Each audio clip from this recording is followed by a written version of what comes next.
I stopped watching porn for two reasons, basically. The first one was that porn brought so much anger and violence into my private fantasies. And these were anger and violence that were not there originally to begin with. And I did not want that for me anymore. This was not me, and I decided to just put an end to it. Easier said than done. I'll get to it later, but... The second reason was that I came to realizing, I think, that only by watching porn, I take part in creating a demand for filmed prostitution, because that's what porn really is, filmed prostitution. Porna stands for prostitute, graphia stands for documentation, and prostitution was nobody's childhood dream, okay? That it is always a result of trouble and distress. Now, I became aware of that gradually when I was volunteering with men and women in prostitution, some of them victims of human traffic, serving aid in brothels, under the bridge, in street corners. But you don't really need to do all that in order to understand how this mechanism of porn and prostitution works. Because porn as a genre, it's not about erotica or healthy sexual communication. It is all about male domination of women, subordinance of women, not only as a sexual practice, as a way of being, as a genderial hierarchy in this world. Like if we would ask porn, if we were to ask porn, how does it define something as sexual? What qualifies, what defines something as sexual?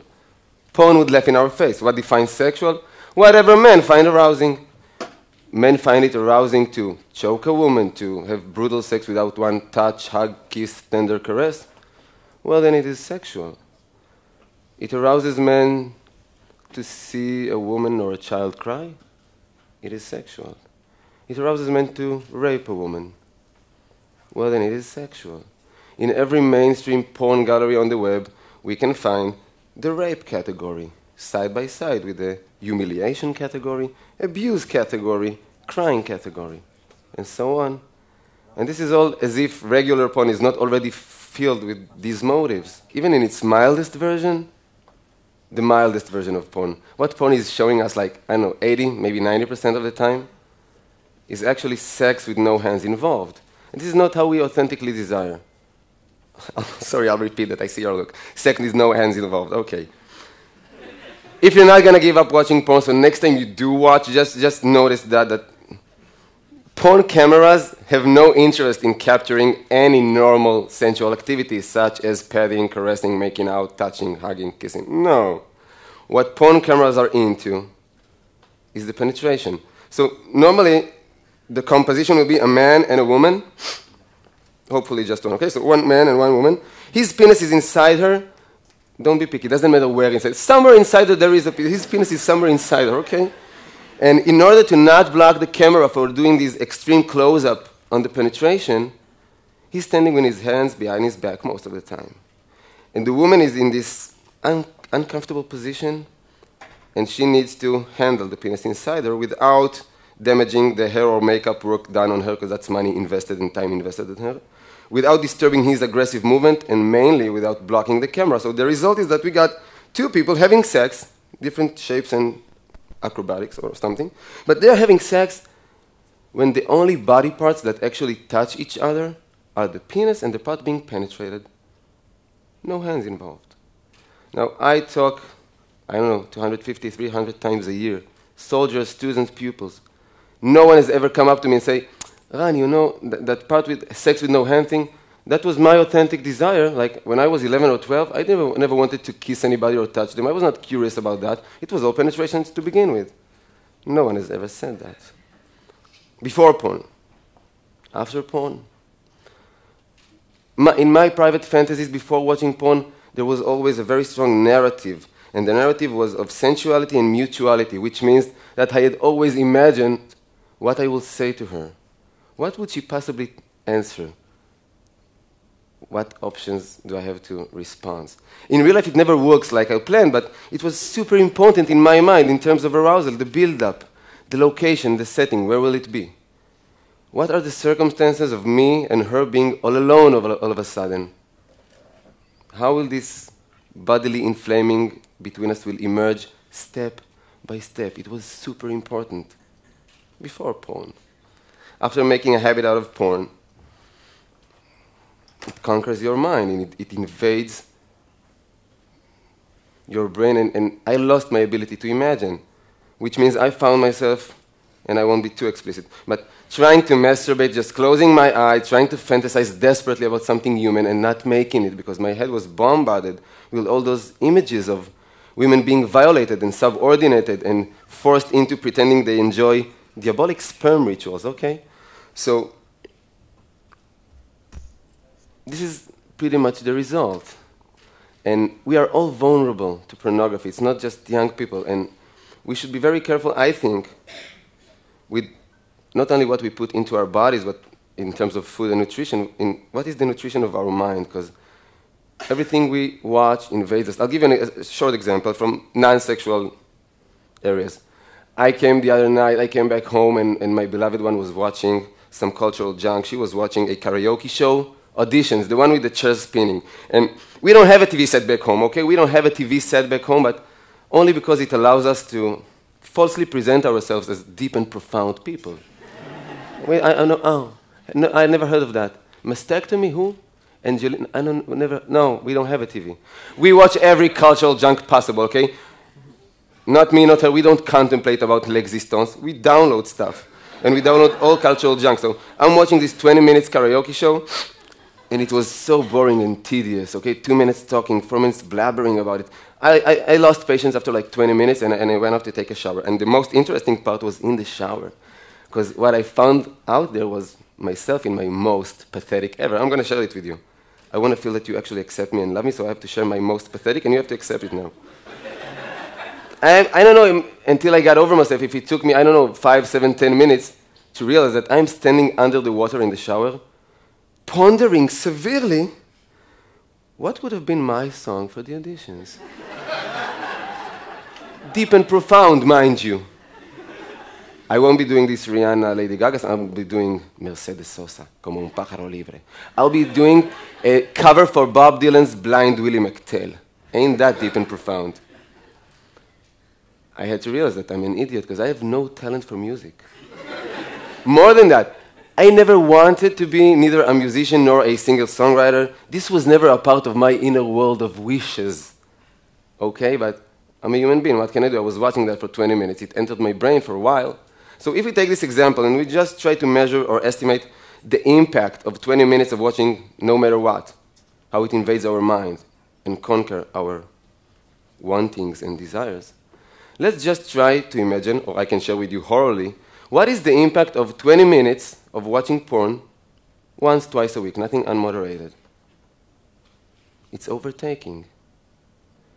And porn is in our households whether we want it or not, and I believe that it does not agree with our well-being.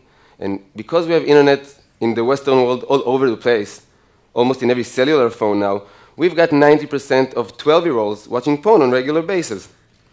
And it has both an addictive effect and a paralyzing effect. It's addictive because we develop somewhat of a dependency in porn, but the paralyzing part is because, mainly for young boys and men, because porn is teaching us that as a man, you are solely valued in sex by having a large penis and an eternal erection. According to porn, being a valuable sexual partner does not relate with being sensual, passionate, attentive, generous, well-coordinated. None of the above. It is all about large penis and eternal sunshine, which we don't possess. So boys become paralyzed, and if they don't become paralyzed by watching porn, very often they turn into imitators of what they saw, which means they become aggressors. Aggressors, even when emotion is involved. Like, there is so much sexual abuse going on nowadays within the confines of what we perceive from the outside as beautiful teenage love stories or healthy adult relationships, because we don't really talk about sex. We just see it all over the place. We don't really talk about it. So what goes on in the confines of a certain room, but these are all sexual mutations that happens. If we talk about women, it's not only that, but young girls and women get the message, not only from hardcore porn, but from our porn-influenced mainstream culture.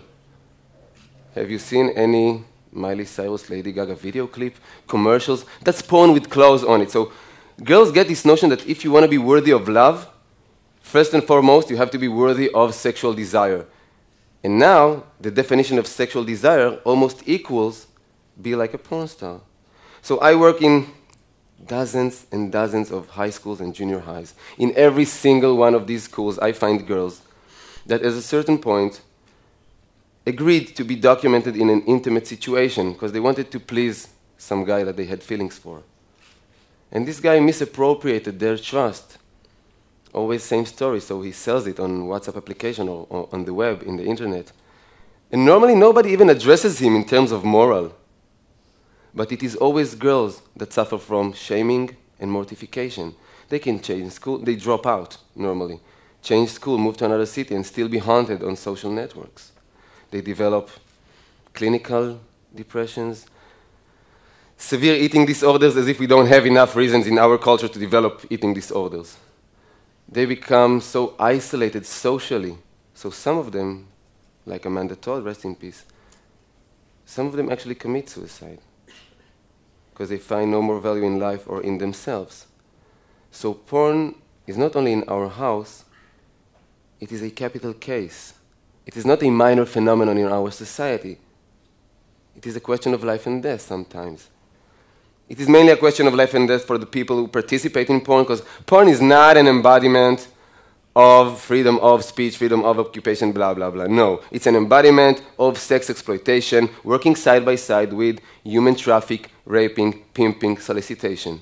For every one porn star with a book contract or a production company, we've got hundreds of thousands of women and girls who does not survive out there. Literally, they just don't make it. The sex industry just, how do you say, chews them up and spits them back into brothels, into hooking in the street, escorting, massage parlors with happy or unhappy ending, depends who you ask. And I'm not joking, this is serious life. This is the whole spectrum of prostitution. So many of them doesn't even make it to the age of 50. I'm talking countries that the average life expectancy is 75, 76 years now. They don't make it to the age of 50, for reasons mainly. Drugs, STDs, sexually transmitted diseases, being murdered by a John, a pimp, a boyfriend. And the fourth reason is suicide once again. Because if you're a prostitute, on camera or off camera, you're in the situation that we can refer to as social death. We have all sat in the dinner table with people who probably consumed prostitution, that have been to a brothel once, twice, at least. We never sat down to the table with a prostitute, not with a declared one. So that's social death. It is not glamorous, not at all. And when I sit in the privacy of my room and I watch porn, even without paying, no need to pay, it's free, okay? I hope you know that, if you're still consuming. Whatever I'm watching is creating a demand, and wherever there is a demand, there will be supply. There's a correlation. If I watch pornography of black older women, somebody is going to go out and pimp black older women. Asian minors, somebody is already trafficking Asian minors in order to film them, okay? Israeli women, Palestinian women, WASP, all-American college girls, that are strong in the last few years. It's a very upcoming category. The scum of the earth are already out there trying to solicitate and prostitute these women on camera. So I stopped watching porn for my personal well-being, my intimate communication, my private erotic life, my, reclaiming control and responsibility over my mind. But by doing that, I actually stopped contributing to this horrible sex industry, and that's a good thing to do, I believe. And I would really like to propose that notion of physically and emotionally safe sex. Emotionally safe sex. It does not mean going back to be conservative or unliberated sexually. I'm all for sexual freedom. It just means that we need to put genderial hierarchy aside, subordinates aside, and bring back in, let's just say, laughter as a critical mass for intimacy. Two souls, two humans, two souls alone in private. Can they please have a laugh together? I don't care if they know each other for a decade or for an hour.